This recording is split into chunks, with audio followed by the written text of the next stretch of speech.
Today we're going to see if a novice me can return a 100-mile-an-hour serve. You ready? Let's do it. Let's see how long it takes you. I'm predicting quite a few attempts. Okay, how many attempts are we going to give it? You say a number you think, and I'll say a number, and the winner buys the beers later. 20. I think I'll do it in 10. Game on.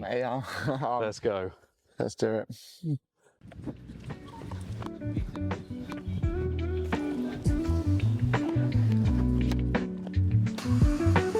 Birkett's local club is one of the highest servers they have there. So this is going to be a challenge, but fingers crossed.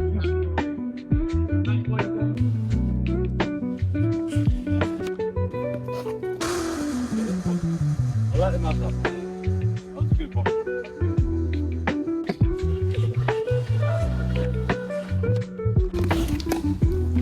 Okay, contact. Contact is good. I'm going to go for a body serve.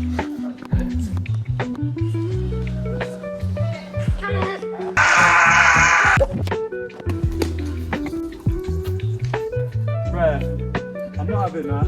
It's going to kill me.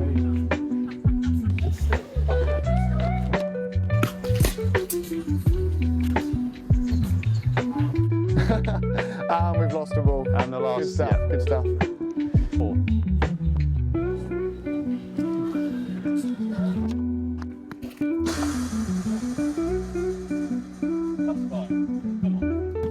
I'm going to stand as far back as I can. Give myself time. Can I have that? Ow! 6, okay. Serving well today.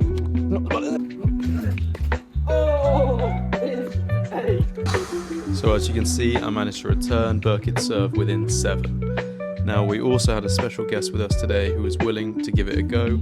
So please welcome Amelia and let's see how she gets on.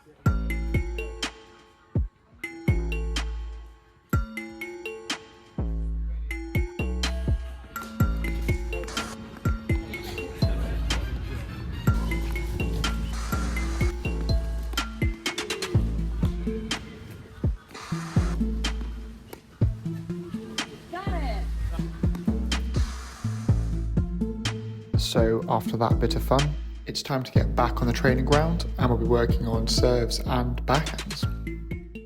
So the backhand, okay, it's especially for a beginner, the one thing that's really important to know is your grip, okay? Okay. So what you want to do is you hold it as you would in the hammer, in the chopper grip, as I like to call it. Okay. So with your left hand towards the bottom of the racket. Yep. Okay, and then you get your right hand and you put it obviously on the racket like you would, but it's almost as if you've got a forehand grip. Okay. So it should be slightly more. Okay. Like that, okay? So this hand should always be in chopper, but that hand should be there to almost, because you're almost pushing, okay? You're almost guiding and pushing. So if I bring that as a bit of a closer up, that's pretty much what it should look like, okay? So you put one hand on the chopper, and then you get the other hand and put it in behind it, okay? Cool. Okay. So what we're actually going to do is we're going to do something very slightly different, okay? Okay. For the first set anyway. Okay. So what I want you to do is for these is to take your left hand off the racket. Oh, right, okay. Okay. So that you're going to be hitting a backhand with just your wrong hand. Okay. Okay. So you play it just as a forehand. Okay. Oh God, okay. Okay. So let's try and lift it up a bit more over your shoulder. Ah. That's it. Okay. Ah. Oh, let's go. Ah. Let's try and really drive up the back of the ball. Ah. There you go. No, that was absolutely perfect. Okay. Ah. That one, not so much. No. Ah. Nice. Ah. Oh. I think I pulled a muscle. Give your meat a good old rub. Ah. Do you know what? I know you hit the net. Oh, here we got one last one. Okay. Right, so this one, really drive down to up, right? And try and get a good net clearance, okay? Let's go. Ah.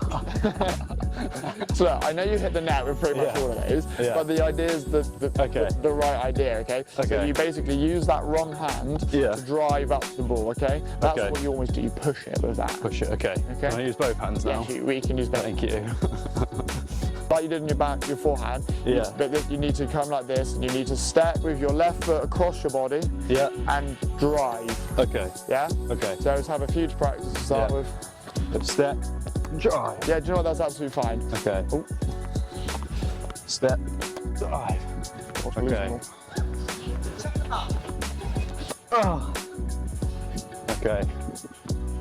Yeah, that was great because I could see that you're basically creating a C. Yeah, like the letter exactly. C. Yeah. Okay. The C dot. And then you. Yeah. And then you do it. So let's go.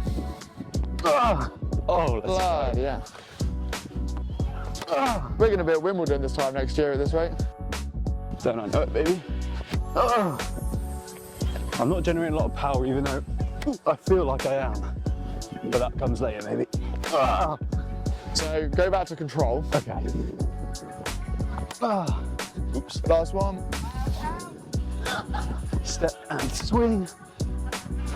So we had a few in the middle there, right? So we had sort of, what, 4 or 5 in the middle that were perfect. I know you said that you don't feel like you're generating that much power. But you're generating more than enough power. Right, okay. You wouldn't want to, because you could see what happened as soon as you started trying to generate more power. They were hitting the fence or hitting the net. The ones in the middle where you were nice and controlled, you stepped in and went smooth, they were beautiful strikes. You're not going to need to do it any harder than that. Okay.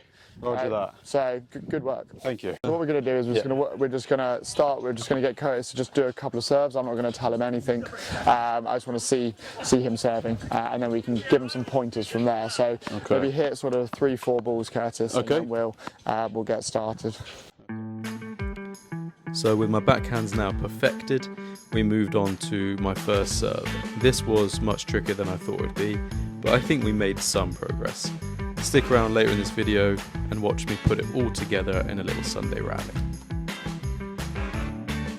Okay, how was that, Birkett? Yeah, so that last one was fine. So I think it's obviously we've already worked on sort of stabilizing your feet. So before they were rocking, they were moving. Every time you hit the ball, it was it was almost like you were tap dancing. You were moving that much, didn't you? Yeah. Yeah, it's okay. So one thing I want to do now, just quickly as the next thing, is about what you're doing with your racket and your left arm when serving. Okay. Yeah. So at the moment, a lot of what you're doing is you kind of start like this.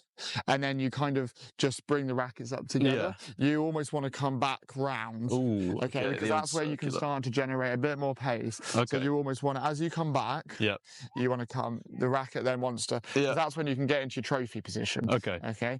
So you need to almost come round a bit more. So you're almost going. Okay, I'm with you. The old circular gyration. You always go circular. And then as you throw it, you can then just follow through with it.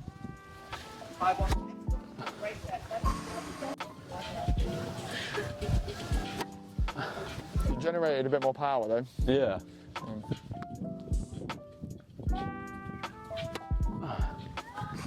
Okay.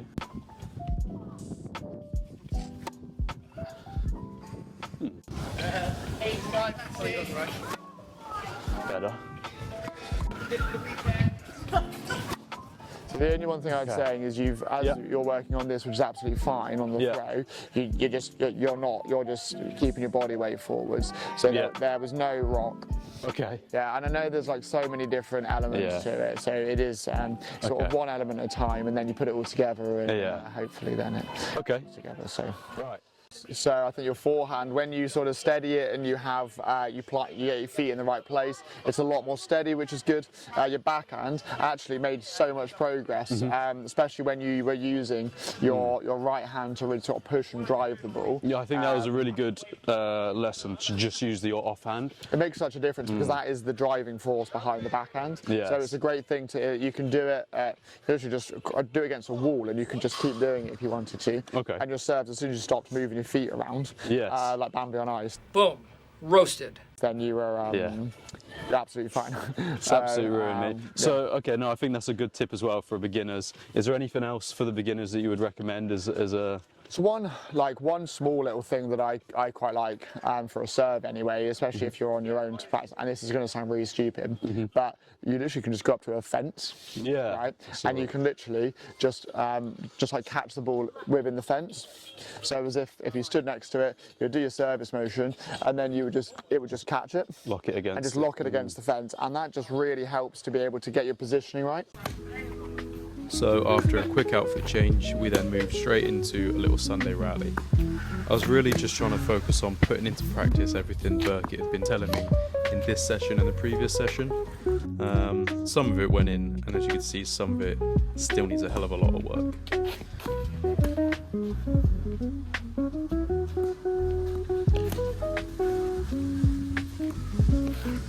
You might also notice that I'm using Birkett's Head Pro racket in this rally, just because his strings have a lot less pressure than mine, and I just felt a lot more confident hitting the ball with his.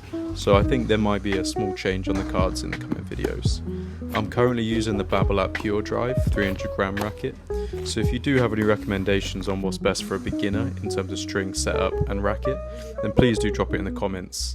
Any of your advice would be much appreciated.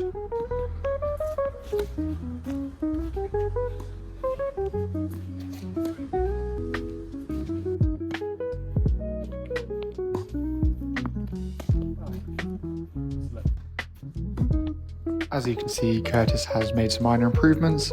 However, as you can see, there's still a long way for us to go.